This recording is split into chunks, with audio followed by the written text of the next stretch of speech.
तुम्हें इस घर में आने की हिम्मत कैसे हुई, वो भी इस तरह? आप मेरी बात सुनिए। तुम्हारे पास तो काफी दौलत है, अब इस घर में रखा है क्या चुराने के लिए? नहीं, मैं कुछ चुराने। बचपन की चोरी की आदत अभी तक गई नहीं शायद। मैं चोर नहीं हूं मेम साहब, और मैं कभी था। आप मेरी बात तो सुनिए। अगर उसके बाद भी आपको विश्वास न हो तो धक्के मार के आप घर से निकाल दीजिएगा मुझे। इस चोर शब्द ने मेरी जिंदगी का चैन मुझसे छीन लिया है।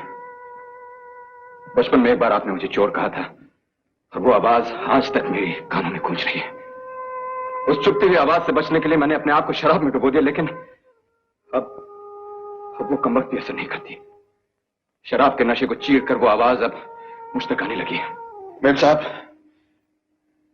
आज जिस तरह मैं यहां आया हूं, उस रोज भी इसी तरह आया था।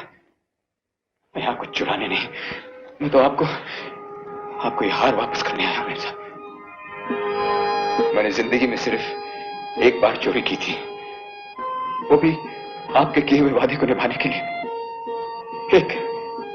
एक गुड़िया चुराई थी मैंने मेम साहब।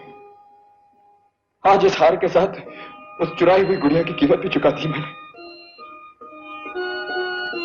आपको ये हार बेचते हुए देखकर मुझसे रहा नहीं गया मेम साहब। मैंने उसे वापस खरीद लिया। सोचा था यहां चुपचाप छोड़कर चला जाऊंगा। उस रोज भी मैं यही करने आया था मेम साहब, यही करने आया था। आपका जन्मदिन मनाया जा रहा था। मैं एक फकीर भिखारी की तरह बाहर खड़ा था।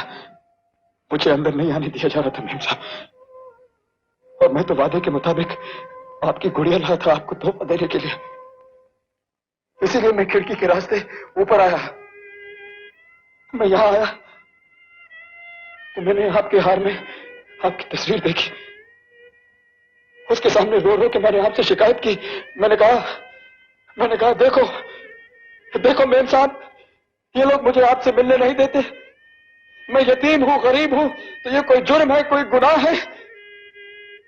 बस उसी समय उन्होंने मुझे पकड़ लिया और चोर समझ लिया। मैं चोर नहीं हूं मेम साहब, मैं चोर नहीं हूं।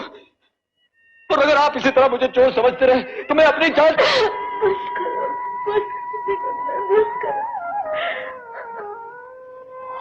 कुछ मत कहो।